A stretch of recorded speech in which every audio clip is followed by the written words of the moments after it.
トに脂肪がつかない、お腹やデコルテの骨がゴツゴツ出ている、下腹部がぽっこり出ている、バストの左右差が気になる、そんな方には絶対的にやっていただきたいケア方法です。バストが育つか育たないかは実はこの土台にかかっています。こんにちは、表参道にてバストアップサロンをしておりますリムネセラピストのコキヤです。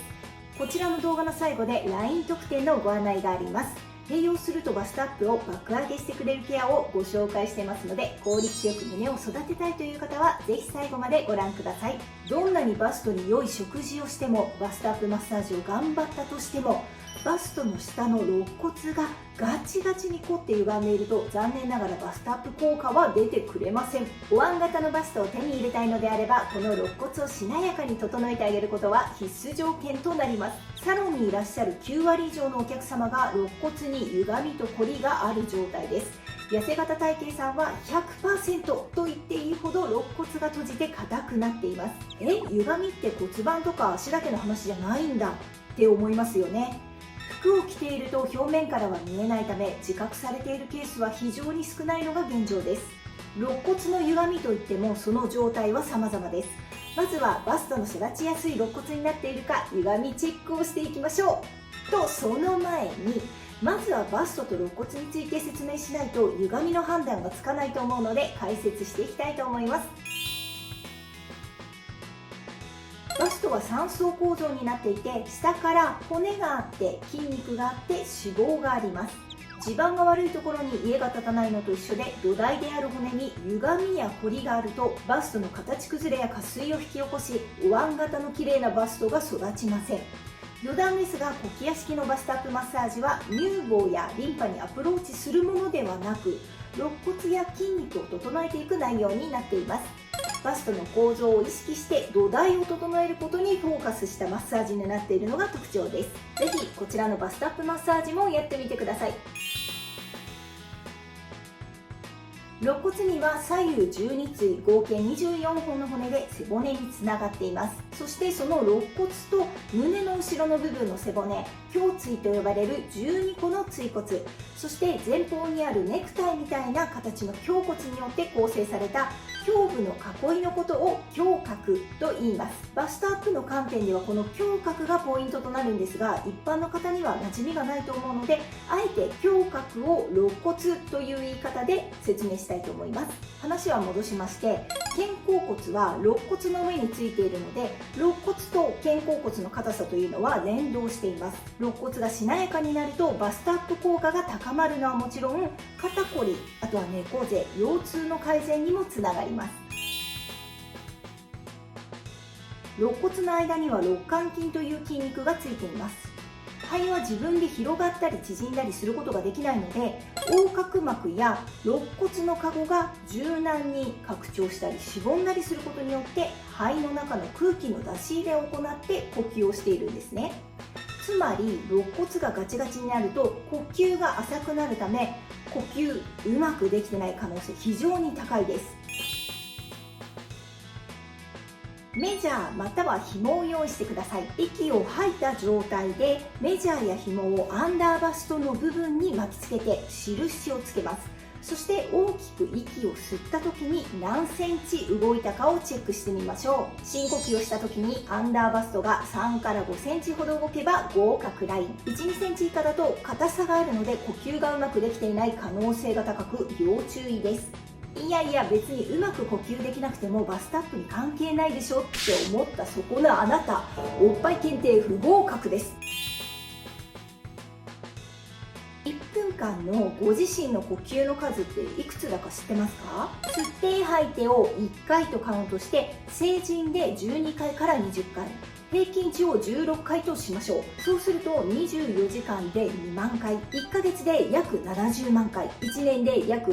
800万回、30歳の方なら単純に25億回もの呼吸をしてきているわけですね。体の歪みがあって呼吸に問題があるという方は、首の筋肉を使ったり胸を反らせたり肩を上下させたりと、あの手この手で呼吸を手助けしがちなんですね。25億回の繰り返し間違った方法で行っていたら体の形も変わってしまうのは想像も容易ではないでしょうか。呼吸を正しくすることで慢性的なこりや歪みを封じてバストの育ちやすい土台を作ることが可能になります。丁寧に呼吸することを意識する時間も作ってみてはいかがでしょうか。忙しかったり集中するとついつい呼吸は止めがちになります。そんな時はお気に入りのアロマオイルを香らせながら良い呼吸をしてバストに新鮮な酸素を届けてあげましょう。バストアップに効果的なアロマの活用方法はこちらの動画をご確認ください。はい、ではお待ちかね肋骨の歪みチェックのお時間です。できれば鏡の前でヌードの状態で確認してみてくださいね。バストトップの真ん中あたりがへこんでませんか？バストの横の脇の下あたりに手を置いて谷間に向かって手を滑らせた時に骨が当たる感じはありませんか？バストの下の肋骨部分がゴツゴツと飛び出したように目立っていませんか？左右どちらかの肋骨だけが飛び出していませんか？ウエストのくびれは左右ありますか？これらに一つでも当てはまれば肋骨に歪みがある可能性が大です。肋骨の歪みにもいろいろな種類があります。両胸の間がへこんでいる、バストの脇が角張っている、お腹周りが飛び出している、ぺしゃんこに潰れている、大きく広がっている、バストやウエストラインに左右差があるなどなど、肋骨が歪むとバストが引っ張られてしまいボリュームダウンしてしまったり、形が崩れたり、ブラジャーのワイヤが当たって痛かったり、そんなことが起こります。それだけではなく見た目にもいいことはありません。いびつな形になる場合が多いので骨が浮き出て見えてしまい貧相で不健康そうな印象になりがちです。意外とこれを気にされている方が多いですね。また肋骨が歪むと内臓にも負担をかけてしまうためバストアップのためにバランスよく栄養をとっても消化吸収代謝できずに終わってしまうこともあります。なのでこれからお伝えする肋骨ほぐしで肋骨をゆるゆるにして整えてあげましょう。肋骨を触ってチェックする。両手のひらで肋骨をつかむように触って状態をチェックします。硬かったり、あとは歪んでいるところや左右差がある部分を見つけていきましょう。第二関節と手の付け根で肋骨をほぐす。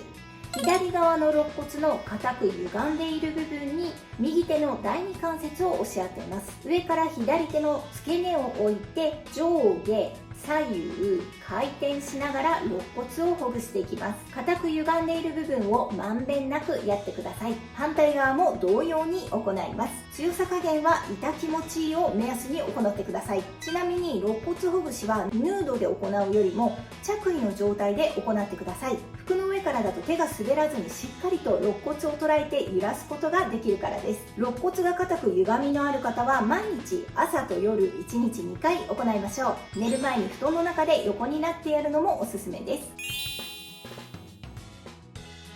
LINE 特典では肋骨ほぐしを一緒に行うとバストアップ効果が劇的に上がるケア方法について解説しています。詳しく知りたいという方は備考欄から LINE の友達追加をして肋骨ほぐし動画とメッセージを送ってください。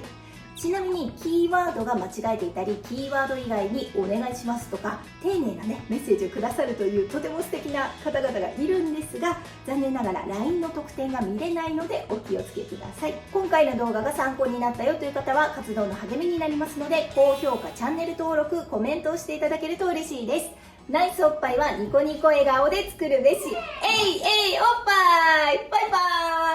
ーイ。